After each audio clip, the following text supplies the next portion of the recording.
I just want y'all to know. My face is so greasy. Like, today is over with. It's just the end of the day. Liyahhhlovesyou, hi family, what's good? It's been forever since I posted a video, right? So much things have happened since my last video. I don't want to talk too much in the beginning because this video is going to be a very long video. I'm going to try to like keep the update to a minimum. So I haven't had a cord so I could transfer my videos to my laptop to edit them. So that's the reason why I haven't been filming videos for you guys. I miss doing YouTube. I miss my Leah baby so much. You guys have grown so much. I'm just so thankful for you guys. You guys stuck in there with me even though I haven't been posting, but that's all gonna change. Don't worry, it's all gonna change. So just to give you guys a little timeline of events before I start this video, I graduated BMT in January. Then I went to tech school for like 4-ish months, and now I'm at my first base. The point of this video today is to talk to you guys about my BMT experience. A lot of you guys have been hounding me for this video. You guys already know. Before we get started with this video, if you are new to my channel, go ahead and subscribe in the corner of this video, and don't forget to hit the bell next to the subscription bar so you don't miss when I post a video, because you won't miss that. You won't miss my videos. So without further ado, let's get started with the freaking video.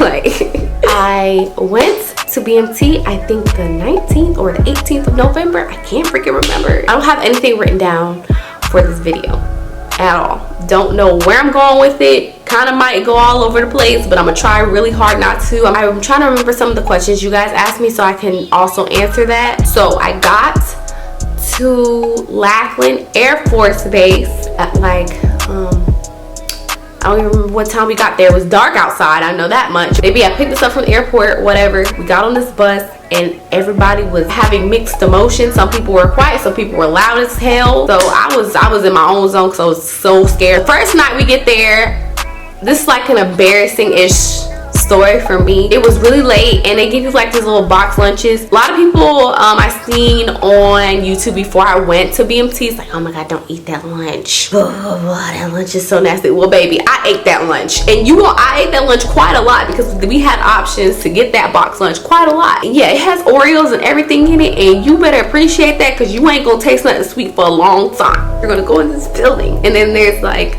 a big open room with all these chairs you're gonna sit in.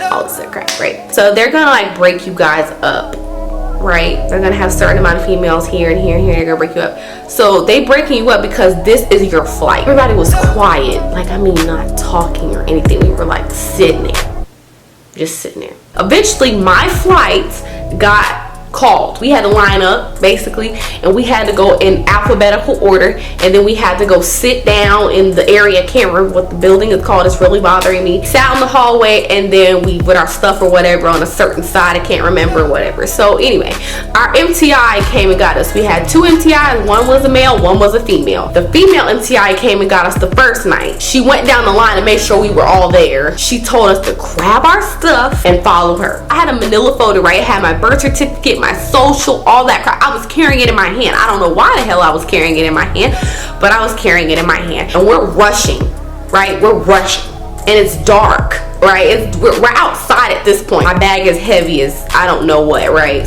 Drop my manila folder with all my important paperwork in it. I mean, I was falling and stumbling. It was ridiculous. Our female MTI told us to go pick a bed. So I was in Disneyland, so I don't know nothing about Alcatraz whatsoever. But if you guys want me to get more information about Alcatraz, I can, because I have plenty of friends who stayed in Alcatraz. I just wasn't one of those people. We had to take out some clothes back up. When you go in to that big old building, I forgot this, but you're gonna get a bag of crap. They're gonna give you your Apex. You guys probably don't know what Apex is, but it's basically like a rain jacket. You're gonna get some shower shoes, you're gonna get your lock and key, you're gonna get some soap and markers or highlighters and Sharpies and all this other crap. You're gonna get this bag of crap along with your other crap. That's probably why I was stumbling and falling. He told us to get out of the outfit or whatever to sleep in like 5 minutes or less to take a shower. We are all in there rushing. I mean rushing. We're like, oh my god, because she's in there yelling at us. I barely remember anything that happened that night because it was just like, what in the world am I doing? So we all got by our beds or whatever, and then she told us to put our bags on top of our wall locker, and then she said to get in the bed and go to sleep. The next morning, our male MTI came in there. That's a scary man. He came in there early. I don't know if we took a shower again or not. I think we did because we were in summer schedule. So you remember that manila folder I told you I dropped? He found it, or somebody found it and gave it to him. So then he called out for me, right? And he told me to go block it up, because that's when we had the little lock and the key or whatever. And he literally screamed at the top of his lungs and was like, told me to bring someone with me. You went nowhere by yourself. Nowhere by yourself. You had somebody with you wherever you went in BMT. You had 3 meals a day at a certain amount of time. I never really realized what starving was until I got to BMT, because I was starving. You're like on your feet so much. You're working out so much. You're like, you know what I mean? Like, so you're like burning a lot, so you're constantly hungry. Eat when they tell you to eat. You don't get snacks and all that stuff. So it's like you're my little bit of advice to you guys: if you can't drink 2 cups of water, you might want to learn how to do that now. There's been plenty of people in my flight have thrown up because they can't drink all that water and eat their food at the same time. We try so hard to eat our food because we don't know when's the next time we're gonna eat. You know what I mean? You get used to drinking that much water, eating that much, because you're going to, like, you really need it. At times, I would try to let water dribble down my mouth. I would be like this, so water would come on my tray, because I was like, I can't drink. I'm going to throw up if I drink any more water. I just couldn't do it. So at first, but now I can do it. Plus, you get a water bottle. You have to drink a certain amount of water bottles per day. It's the water schedule there at BMT that you will know crystal clear, because they will quiz you on that. So just imagine how many times you have to pee a day because of how much water you're drinking. Oh, I also got a question about showering. We showered twice a day at the beginning during the summer schedule, and then we switched to winter schedule and we showered once a day. So it's really honestly not that bad. None of us really ever had a problem with showering with each other. Nobody ever made it awkward, or at least who I was showering with, because I shower basically with the same people all the time in one section of the shower. If you just don't like being naked around people, it's gonna be an awkward situation, but we all got it. You get over it kind of, because you have no choice. What else? So PT, summer schedule, PT is early in the stinking morning. I mean, like, the sun ain't even out. Like, it is black. Winter schedule, which I freaking loved, was we had PT between lunch and dinner. I think PT was like an hour. It switched from run days to strength days, and run days you would have to run for 26 minutes straight. Sounds impossible, but it's very much doable. I never had a problem running when I got to BMT. Strength days were my struggle. I have noodle baby arms. Strength was not my cup of tea. So there was plenty of people out there throwing up. You're gonna see plenty of people throwing up. You might even throw up. I didn't throw up the whole time I was at BMT. If anything, if you can't run, just jog as long as you can. When you first get to BMT, they're not gonna make you run 26 minutes straight at first. I think for like the first week or something like that, you're gonna do like a 3-minute run walk. We took a PT test 3 times. You just gotta push it. That's the only thing I can say, is you're gonna have to push it. They're gonna push you. It's a very rewarding thing, actually. You learn a lot about yourself and about what you can handle and do, and they actually motivate you. Most of the time they're yelling at you to motivate you. They just want you to do your best. We also take classes because there's an end of course exam. You have to pass that before you're able to graduate. Please pay attention when you are in those classes. Don't fall asleep, which is going to be very difficult because you're so exhausted. If you're sleepy, stand up. I think within the first week that we were there, we were learning how to do facing movements. I have no coordination for nothing in my whole entire life. And then as you go along, they're gonna gradually teach you drill movements. So it doesn't matter what the weather is like outside, because like I said, I went in November. So I was there from November, December, and January. And it was cold. Also, you will get sick, and I hate when people sit here and be like, I ain't gonna get sick. You will get sick sometime that you've been in BMT. It's so easy for you to get sick in BMT because there's so many of you guys in one area. Like, so I want to tell you guys, you guys got a lot of appointments. You also do a lot of cleaning. You are also assigned a job when you are at BMT. At first, I was assigned EC monitor, and then I got assigned element leader. You guys don't know what EC duty is? EC duty is when you are up guarding that door for 2 hours at a time. When you're in the dormitory or in your flights in the dormitory, two people need to be at that door at all times, guarding that door.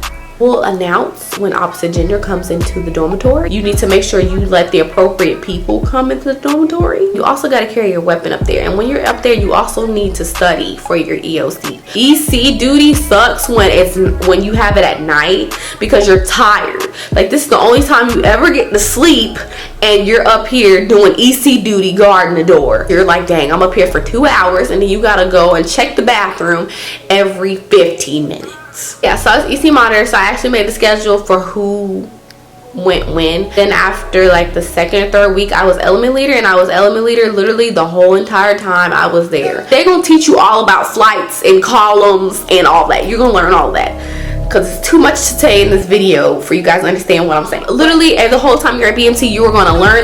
You're learning something new. You're learning about the Air Force. You're learning about who you are. What is your place in the Air Force? You will learn about what it means to be a wingman. They're literally quizzing you the whole step of the way. You will learn how to make hospital corners, which I still don't know how to do to this day. More, if you're watching this video, you are my boo, because she helped me with hospital corners the whole time I was at BMT. Shout out to Valadez. That is my boo ×2, okay, because I can't roll socks. She hooked your girl up because I couldn't roll them socks, okay? So like, and I couldn't fold my shirt. I think I couldn't really do anything. Like, most of the time when y'all aren't doing appointments, if you guys are in appointments or something like that, y'all are cleaning that dormitory, or y'all are folding y'all clothes because you gotta fold them a certain way and you gotta put them up. So there's always laundry, like at all times. You gotta keep your wall locker clean. Y'all gotta dust, like all this stuff.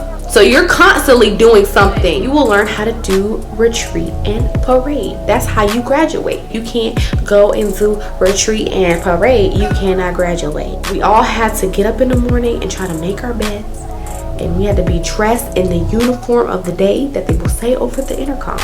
And you will all have to run downstairs by 05:45. And you all guys have to say the Airman's Creed and sing the Air Force song, or the first verse of the Air Force song, every single day you are at BMT. So if you do not know those two important things on being a United States Airman, you need to know that. If you don't know it, it's okay, because you will know it before you graduate. You will need to know your chain of command. You will need to know, if you see them, who you are talking to. Make sure that you salute when you see an officer outside. There's been a lot of funny stories that I want to tell you guys that happened to me and my flight at BMT. I just can't fit it all in this video. If you guys want me to talk about it while I do my makeup sometime or something like that, I can definitely do that. I want to talk to you guys a little bit about Beast and about the gas chamber, because I'm sure somebody's going to tell me why I didn't talk about the gas chamber. Before you go to Beast, we'll go do Seaburn training. So you will learn how to put on mop gear. You will learn how to put on your gas mask. You will learn why it's important for your skin to not be exposed. All that stuff, all about radiation, all about gas, all that stuff. You will learn that in one day. I'll tell you a little bit about the gas chamber. We walked to the gas chamber before we ate lunch. Element leaders and dorm chief had to go for, I had a brother flight. So my brother flight, and I had a cousin sister flight, which is apparently really rare that we have a cousin sister flight, because usually we don't have two girl flights, because girl flights are not really common at BMT a lot. When you have a cousin sister flight, it's a real big deal, because, you know, not a lot of females want to join the military. All the element leaders and the dorm chiefs had to go first. I was scared. I was like, oh my gosh, I can't believe this is happening to me right now. But I had to do it. I just had to do it. So we went in there, and this man is already have his gas mask on, also the crap. So he's gonna tell us instructions. He told us instructions, blah, blah, blah. Basically, if we push each other, shove each other, anything, you're gonna have to come back and do it again. So he made us do exercises. There's also a funny story that I need to tell you guys about the gas chamber, but I can't fit it in this video. I'm literally talking so fast so I can fit all of this into this video. It was time to take the gas mask off, and I took it off, and I'm choking because I don't know how to describe how that gas is, but I was choking. I mean, like, it's like burning. Like, it's like a bunch of pepper was put in your throat. I mean, like, they just took the lid off the pepper and just doused it down your throat. My eyes were like watering. I was literally, I could not even talk when it was time to do that reporting statement because I was like, oh my god, I was already choking already before everybody else. So I'll let you guys know that's part of the funny story. So I'll let y'all know I was already choking before everybody else was choking. So it's time for us to all go out. We all go outside. And I'm literally like drooling and crying, and snot was coming out my nose, but it wasn't like how people make it seem like it's like dripping down my face. It was just like snot, like it was just like a little bit. And so I couldn't catch my breath, so I thought I was finna throw up because I couldn't catch my breath. I had to tell myself to relax and calm down. I told myself just to keep walking. I put your hands out like this, and I just had to keep walking. It got better. The more you walk. So my camera is dying, so I think the last thing I'm going to talk to you guys about is Beast. Beast is a week of, if you're like an outdoorsy person, it would be great for you. You eat MREs for breakfast and lunch, and then you eat a hot dinner. Then I went to BMT during the winter, so it was freezing. You're in there was times in the day it was hot though. So anyway, you're there for a week. You get assigned a camp. You're going to be assigned a camp away from your brother flight and from your cousin flight or whatever. All have to work together in this camp to try to win Beast Excellence. But y'all don't know each other. Y'all have never seen each other. You already barely get along with your flight. So you're sitting here talking about, I'm going to try to get along with these random people. You also showered in these gross, disgusting bathrooms. You'll sleep on a cot with a mosquito net around it. There's scorpions out there, there's bugs out there, there's snakes out there, there's coyotes out there, there's stuff out there. You will have a little belt thing that you get assigned before you go to Beast at your actual dormitory. You need to take that with you whenever you go pee. Imagine you drinking all this water, like I said, Brighton, you have to pee so bad, and then on top of that you have people on tent guard. People on tent guard are supposed to take you to the bathroom. You guys also get assigned, oh, you think EC duty's over? Oh no, EC duty ain't over. At Beast you still have to do tent guard. It's like EC duty. So you're in a bulletproof vest and your helmet and your weapon and the belt and everything, and it's cold. You're out there sitting in the cold. You're just waiting for people to say they want to go to the bathroom, and you take them to the bathroom. That's what you do as tent guard. You're going to learn about all the little the codes, the code colors and all that other stuff and what they mean. You also do the obstacle course. So that's literally all the time I have right now to tell you guys about BMT. I'm sorry I couldn't get to everything that I wanted to let you guys know about BMT as a whole, so I might make another video, probably a part 2. I don't know, we'll see. Please put some questions down there in the comment section to let me know what questions you guys really want me to specifically touch on if I were to do a BMT experience part 2. Don't forget guys, I love you so much, my small little family. Now it's a medium family, and I'll see you guys in my next one.